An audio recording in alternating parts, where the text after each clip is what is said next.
This happened a while ago, so I apologize if some things do not seem clear. I've removed this experience from my memory for an obvious reason, but have now decided to tell people about what happened as I realized it's something I shouldn't hide. Me and my brother Ron were in my room watching the NFL, screaming at the screen when our team would do something idiotic. We were 40 minutes into the game. The cornerbacks were messing around, and out of frustration, Ron slammed his fist into the remote, turning off the television by accident. I said, "What the fuck?" and turned the TV back on. As the screen loaded back up, we heard fast-paced footsteps downstairs. Ron and I quickly turned our heads to the bedroom door. I turned down the volume to hear the noises clearer. I think someone's inside," Ron said. I could hear the stutter in his voice. He was anxious. "No, it's probably just the dog," I sighed. Ron, however, was a lot more cautious. He walked over to the door and locked it. The click it made obviously alerted the intruder. At the time, though, I brushed it off as my Jack Russell Terrier. We heard even more footsteps. Ron whispered, "That's not a dog." Ron, being nervous, put me on edge, so I agreed with him and turned off the bedroom lights. Ron ran around the room trying to find some sort of object that we could use as a weapon. I sat next to the door with my ear placed on our wall. They were thin, so if there was anyone inside the house, I would hear it. Nothing happened.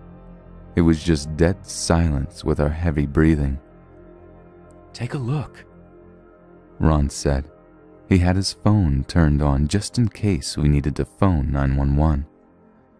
I lay on my chest and looked through the gap under the bedroom door. I saw blackness, but I could see faded boots down the upstairs hall. I felt my hands shaking as I pushed myself back up to my feet. I tiptoed to Ron, who was waiting anxiously for the answer. "Someone's here," I whispered as low as I could. Ron's face went pale as he stared into nothingness. At one point, I thought he was going to black out on me. I pulled Ron over to our window. I quietly opened the window and looked down at the grass, 2 stories below my current position. Ron was still in a different world, as if he blocked himself from reality, leaving the responsibility to me. I tried not to pay much attention to him and instead focused on escaping. I took Ron's phone out of his hand as he crouched on the carpet. He had installed one of those applications where specific fingerprints can enter the phone. I took his hand, which was shockingly freezing, and held his pointing finger on the screen. I jumped out of my skin when the phone let out a loud beep, and all of a sudden, I could hear footsteps running straight to the bedroom. I quickly typed in 911 and put one leg out of the window. I heard thumps on my bedroom door and shouting. He was shouting, "I'm going to kill you." I landed on the porch roof and shouted at Ron to snap him back into action. Ron stood up quickly and stumbled outside of the window. He landed on the roof beside me as I forced the window shut again. "We need to jump," I said. I could hear faint thumping behind the walls. He was struggling to get inside our room. I jumped off the porch roof and sprained my ankle. Ron was wobbling on the edge of the roof. "Quick," I said. I avoided shouting as whoever the intruder was would have known we were outside. Ron touched his chest, head, right shoulder and left shoulder, making the cross, and jumped. He rolled when he landed on the floor and rubbed his neck as we ran blocks. We had run a good 6 blocks until I realized I had left the dog behind and heard a faint voice in my jean pocket. I pulled out the phone to hear a woman asking if I was still there. I told her that we needed cops immediately. She told us to stay on the line, and cops were en route to the house. I burst into tears from fears of what just happened and worrying if my dog was hurt. I talked to the operator as both me and Ron slowly walked back to the house. We heard the siren and felt weight lifted off of our shoulders. I sat in my chair on the porch, with Ron in a squat position beside me, both of us waiting to come face to face with the intruder. 4 cops came out. There was no man, but one of them was holding Lewis. Lewis was my dog. I stood up and held Lewis, kissing his head and patting his back. I sat back down in the chair and placed him on my lap, still hugging him and apologizing for leaving him behind. The cops explained that there was nobody inside, and there was nothing stolen either. In fact, they explained there was nothing there that would have proven someone invaded our property. And they never found him, but I can assure you I haven't had one good night's sleep since. Every night I lock my door and keep my dog with me in my room. Ron installed some CCTV cameras in both of our houses. We both agreed to never speak about it again.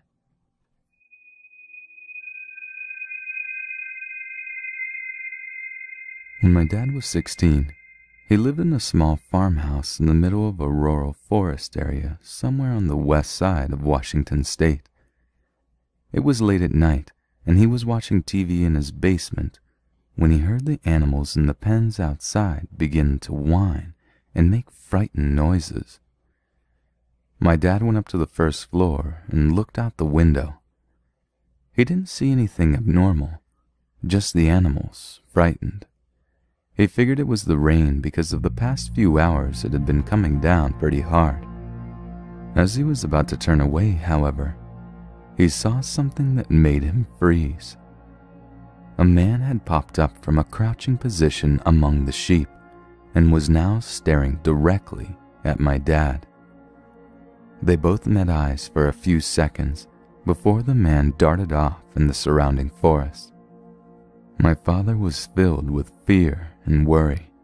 He wanted to wake his parents, but they probably wouldn't believe him and tell him to go to sleep because he was imagining things. My dad went back to his TV show in the basement, but not long after, he heard scratching on the outside of the first floor walls.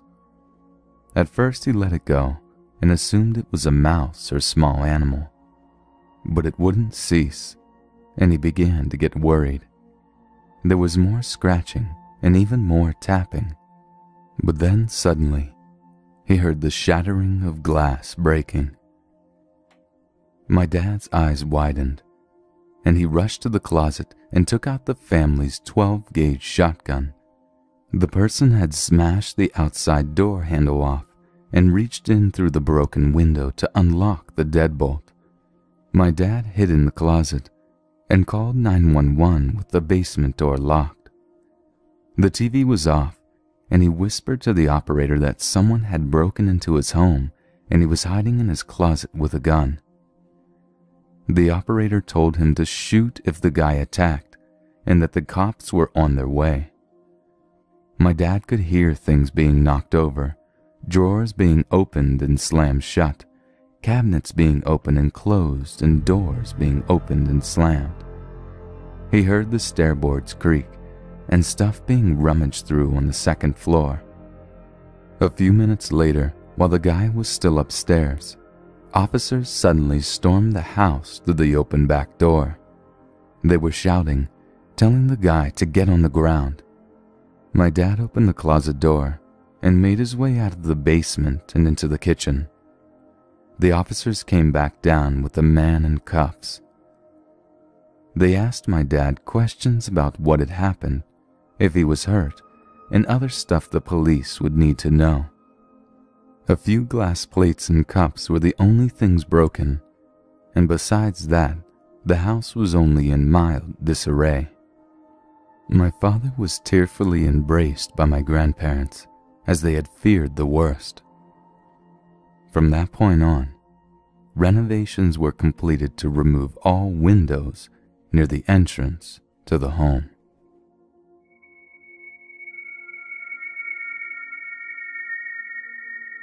To give you some background, I'm generally not easily scared. I like to stretch my mind and see how far I can go. Zombie nightmares? No problem. Scary movies? I've watched them all. I did notice, however, that there's one thing that keeps repeating in my dreams. I'm terrified of home invasions. If I ever dream about someone uninvited in my house, I freeze, can't move, can't scream, can't run. So I've been doing some thinking as to why that may be, and I figured out why. As a child, I lived in a fairly well-off town in Israel, right on the edge of it, that was separated from a not-so-well-off city by a large field. When I was about 5 or 6, I would sleep in my room with the door open so that I could see into my parents' room across the hall, since it made me feel safer. There would be this thing, though. I would wake up in the middle of the night for no particular reason and just stare at the doorway. Then after a few seconds, I would see a silhouette of a person passing by, sometimes pausing at the doorway for a brief second before continuing. It scared the shit out of me, and I would force myself to cry so that my parents would come and check on me. They never found anything and attributed it to bad dreams. This probably happened 4 to 5 times. About a year later, my parents woke up one day to find the drawers in my dad's desk completely out and empty. My dad asked my mom whether she messed around with them. Clearly she didn't. We installed an alarm system. Honestly, with the alarm system, it was worse. One night I woke up, again for no apparent reason, and a second later, this piercing tone rang through the house and wouldn't stop. I freaked out, jumped out of my bed, and looked towards my parents' room. Just then I see a silhouette of a person sprinting across my doorway, down the hallway. By the time my parents got out of their bed, the person was already out of the house, leaving the large door to the house wide open. This happened 3 fucking times. We started getting preemptive. We got one of those motion sensors that play a recorded message when activated. My mom recorded, "Get out of here, you fucking thief," type message, and put it next to the main door of the house. One night I wake up, again for no apparent reason, although I think I know why by now. And 2 seconds later I hear my mom's recorded message cursing at the thief. A few seconds later I hear footsteps of someone running away. At least it worked. And that was the last time that happened. When I was 13, we moved to another country, but would always go back in the summer to visit our extended family, and typically stayed at my grandma's. One of my favorite things to do is to stay up late at my grandma's house in Tel Aviv, in the living room, and watch National Geographic after everyone went to sleep. I don't know why, I just found it very relaxing. I was about 14, watching National Geographic at 2 a.m., and I get that fucking feeling. The one that made me wake up when I was little for no apparent reason, except I was awake. I concluded that it was probably nothing, but just in case, I put both of my hands up and middle fingered the whole room slowly. I figured if anyone was watching me, they would have gone away after seeing that. Yeah, right. So at around 3 a.m., I decide to go up to my bed on the 2nd floor. But on my way there, I notice my mom's bag is on the table. I consider moving it somewhere further away from the window, in case someone wanted to grab it with a broomstick or something. I decide not to, because it's probably not gonna happen, and what if she woke up, couldn't find it, freaked out and called the police? So I'm in my bed, reading a book about ghosts, as I was pretty spiritual at 14 and really wanted to believe. I say in my mind, okay, if you guys are real, give me a sign. The light flickers a little. That could be anything. I'm going to need a bigger sign. At that moment, I hear a huge boom from downstairs. I come out of my room at the same time my mom comes out of her room and my grandma comes out of hers. They ask me why I'm making so much noise. I tell them that I'm not and that I think there's somebody downstairs. My mom tells me, nonsense, it must just be... Boom. My mom begins to freak out and starts screaming things like, "Get out of here, you thief!" Deja vu. And just in general screaming in the direction of the first floor. After a few minutes she goes down, and with all the irony in the world, the window is broken and the bag on the table is gone.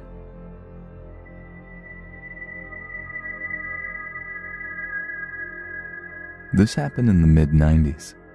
I attended a Catholic school as a child, as did my friend Taylor, and we were always given the Monday after Easter off of school. As every weekend, I had opted to spend the night at Taylor's house, this time on Sunday night since we didn't have school the next day. We were 9 years old and in the 4th grade, and we lived in a town that literally this past year was rated the 5th safest town in our state. Our parents had no problems with us being home alone on a Monday. Taylor lived on what I would call an in-town farm, being it was a farm with horses and fields and whatnot, but was right on the edge of town, about a 2-mile drive from the center of our small town. Taylor and I were sleeping in her upstairs bedroom when we were both awakened at about 7:30 a.m. by what was the unmistakable sound of someone kicking in a door downstairs. Her tiny terrier dog Chance ran down and was barking like crazy, and then the banging stopped and we heard Chance yelp loudly from being kicked or hit. At this point, we were terrified and silent, and Taylor finally whispered if we should call her mom, and I urged her to call 911. While she described to the operator what was happening, we could hear the person walking around downstairs, back and forth, I assume carrying things out of the house. The operator had us quietly get out of the bed, and we went into the closet. I remember sitting there with her on the floor and just praying the police would get there soon. I also remember thinking maybe we should climb out onto the roof of the farmhouse like we often did through her window. The level of fear in my body was something I will never forget and is indescribable. Luckily, in what felt like an eternity, but turned out was less than 5 minutes later, we heard the police pulling up and the cops screaming at someone. After several more minutes, the operator told us it was okay to go downstairs. I'm not sure what loss of communication there was, but when we walked down the stairs and around the corner into the kitchen, 5 cops stood there with their weapons pointed at us. When they saw it was us, they took us into the living room and calmed us down and started with all the questions. In the end, it ended up being one of the laborers who worked for the pool company who was installing a pool who robbed the home. That is how he knew what time Taylor and her family were normally gone from the home. According to the police, he was very remorseful when they told him there were children in the home. I really wish he knew that my entire life I have still lived in fear of home invaders, and when I am home alone with my children now, if my husband is out of town for work, I lay awake or freak out at the slightest sounds. We have also installed a security system for my ease of mind. While writing this entry, I thought to myself to check the court records about the man whose name is still tattooed in my memory. Turns out since that home invasion, he has a laundry list of other charges as recently as 2013 for burglary, assault, battery, and meth. This doesn't help me feel any better about what could have happened to Taylor and myself had he found us there, alone.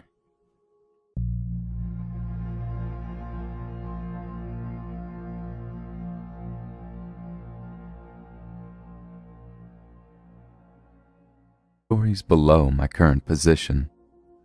Ron was still in a different world, as if he blocked himself from reality, leaving the responsibility to me.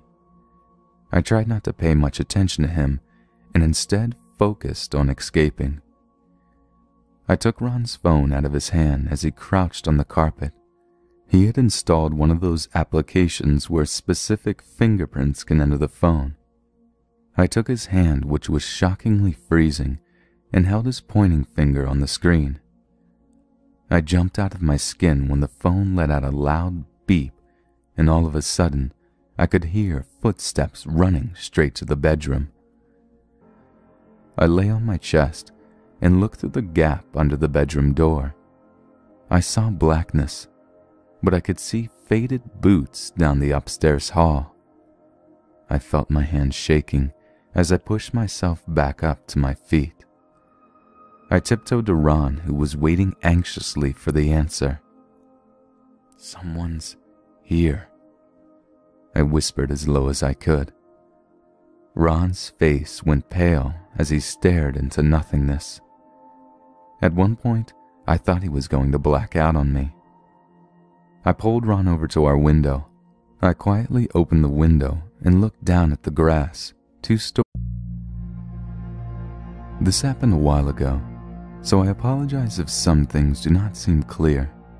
I've removed this experience from my memory for an obvious reason, but have now decided to tell people about what happened as I realized it's something I shouldn't hide.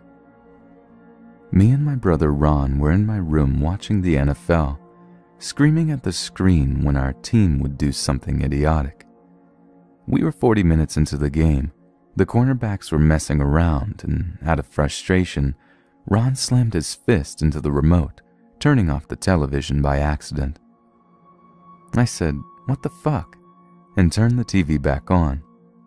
As the screen loaded back up, we heard fast-paced footsteps downstairs. Ron and I quickly turned our heads to the bedroom door. I turned down the volume to hear the noises clearer.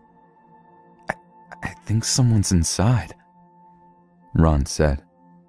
I could hear the stutter in his voice. He was anxious. "No, it's probably just the dog," I sighed. Ron, however, was a lot more cautious. He walked over to the door and locked it. The click it made obviously alerted the intruder. At the time, though, I brushed it off as my Jack Russell Terrier. We heard even more footsteps. Ron whispered, "That's not a dog." Ron, being nervous, put me on edge, so I agreed with him and turned off the bedroom lights. Ron ran around the room trying to find some sort of object that we could use as a weapon. I sat next to the door with my ear placed on our wall. They were thin, so if there was anyone inside the house, I would hear it. Nothing happened. It was just dead silence with our heavy breathing. "Take a look," Ron said. He had his phone turned on just in case we needed to phone 911.